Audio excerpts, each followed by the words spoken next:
నమస్తే అండి, welcome to వివాహ భోజనం. ఈరోజు మన ఛానల్లో చాక్లెట్ కేక్ ఎలా చేసుకోవాలో చూద్దాము. చాలా సింపుల్ వే అండి. మన ఛానల్ని కొత్తగా చూసేవాళ్ళు సబ్స్క్రైబ్ చేసుకొని బెల్ ఐకాన్ని యాక్టివేట్లో పెట్టుకోండి. అప్పుడే మన నోటిఫికేషన్స్ మీ వరకు వస్తాయి. ఈ కేక్ని నేను స్టవ్ పైనే చేశానండి, వితౌట్ అవెన్. చూసారా ఎంత సాఫ్ట్గా ఉందో. ఇంకా లేట్ చేయకుండా వీడియోలోకి వెళ్ళిపోదాము. ఒక బౌల్ని తీసుకొని అందులోకి 2 ఎగ్స్ని ఇలా పగలగొట్టి వేసుకోవాలి. ఎగ్స్ లేకుండా కూడా చేసుకోవచ్చండి, అది ఇంకొకసారి చూద్దాము. ఇలా పగలగొట్టుకున్న ఎగ్స్ని విస్కర్ తోటి బాగా విస్క్ చేసుకోవాలి, నురగ బాగా ఫామ్ అయ్యేంత వరకు. చూసారా, వీడియోలో చూపిస్తున్నట్టుగా రావాలి. ఇప్పుడు ఇందులోకి 1 కప్పు షుగర్ వేసుకొని అది కూడా బాగా విస్క్ చేసుకోవాలి. కంప్లీట్ ప్రాసెస్ అంతా విస్కింగ్లోనే ఉంటుందండి, మనం ఎలా విస్క్ చేస్తున్నామని. దీంట్లోనే 1 టీ స్పూన్ వెనీలా ఎసెన్స్ కూడా వేసుకొని మిక్స్ చేసుకోవాలి. బాగా నురగ ఫామ్ అయింది కదా, అలా రావాలి. అప్పుడే మనకు ఎయిర్ గ్యాప్స్ వచ్చి మంచిగా ఫామ్ అవుతుంది కేక్ అనేది. ఇప్పుడు ఇందులోకి 1 కప్ అంతా ఆయిల్ వేసుకొని అది కూడా బాగా కలుపుకోవాలి.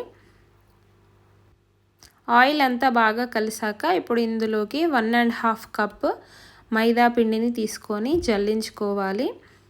షుగర్కి తగినట్టుగా మైదా పిండి తీసుకోవాలి. మీరు లేదు అని అనుకుంటే షుగర్ కొంచెం ఎక్కువ కూడా తీసుకోవచ్చు. దాంట్లోనే 1 teaspoon baking powder, 1 teaspoon baking soda, 3 teaspoons cocoa powder కూడా వేసుకోవాలి. ఇలా వేసుకున్న ఈ పౌడర్స్ అన్నింటినీ జల్లించుకోవాలి. ఇలా జల్లించుకోవడం వల్ల మనకు పిండి అనేది విడివిడిగా అయిపోయి కేక్ బాగా ఫామ్ అవుతుంది. ఇప్పుడు ఈ మొత్తం వేసుకున్న ఇంగ్రీడియంట్స్ అన్నింటినీ ఇలా కట్ అండ్ ఫోల్డ్ మెథడ్లో కలుపుకోవాలి. కాసేపు కలిపాక ఇందులో 1/2 కప్పు పాలను తీసుకొని కొద్దిగా వేసుకొని ఇలా వీడియోలో చూపిస్తున్నట్టుగా కట్ అండ్ ఫోల్డ్ మెథడ్లోనే కలుపుకోవాలి. మధ్యలో వేసుకోవాలి పాలనేవి. ఒకేసారి వేసుకుంటే మనకు క్వాంటిటీ అనేది ఎంత వేస్తున్నామో తెలియదు, మరియు అది సరిగ్గా కలవదు పిండి అనేది. చూసారా, ఇలా కొద్దిగా వేస్తూ కలుపుకోవాలి. ఈ కలుపుకోవడం కొంచెం టైం పడుతుందండి, కానీ ఇలాగే కలపాలి. లేదు అనంటే కేక్లో నుంచి ఎయిర్ గ్యాప్స్ అన్నీ వెళ్ళిపోయి మనకి కేక్ అనేది ఫ్లఫీగా రాదు. ఈ కన్సిస్టెన్సీ వచ్చాక మనము కేక్ టిన్ని తీసుకొని దాంట్లో కొంచెం ఆయిల్ వేసుకొని గ్రీస్ చేసుకోవాలి చుట్టూ అంతా. లేదు అనంటే మీరు బటర్ పేపర్ అయినా యూస్ చేసుకోవచ్చు.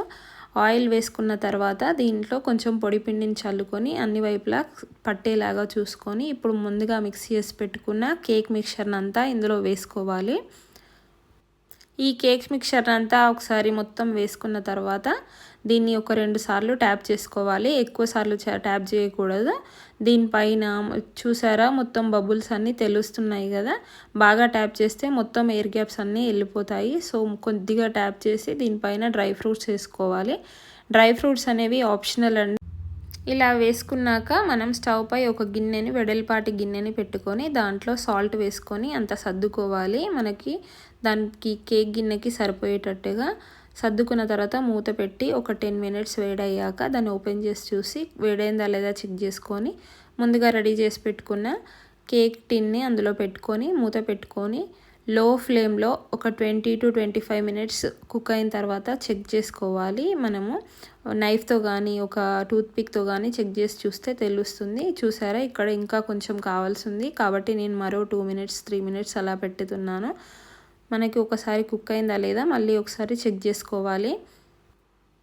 చూసారా, ఇప్పుడు నైఫ్ని నొక్కి చూస్తే అందులో మొత్తం ఏమీ లేకుండా అంటుకోకుండా వచ్చింది కదా. అంతే అండి, కేక్ రెడీ అయిపోయింది. దాన్ని మనం డీమౌల్డ్ చేసుకొని కట్ చేసుకొని పీసెస్ లాగా కట్ చేసుకొని తినడం. చూడ్డానికి చాలా అంటే చాలా బాగుంది కదా, తింటే కూడా అంతే బాగుంటుంది. మనకు షాప్లో కొనుక్కుంటాం కదా అలాగే ఉంటుందండి. ఇదైతే నాకు చూడడానికి తినడానికి కాస్త ప్లమ్ కేక్ లాగా అనిపించింది. ఎందుకు అనంటే నేను డ్రై ఫ్రూట్స్ మీదేసాను కదా, అందుకని అట్లా అనిపించింది అంతే. చూసారా, సాఫ్ట్ కేక్ రెడీ అయిపోయింది.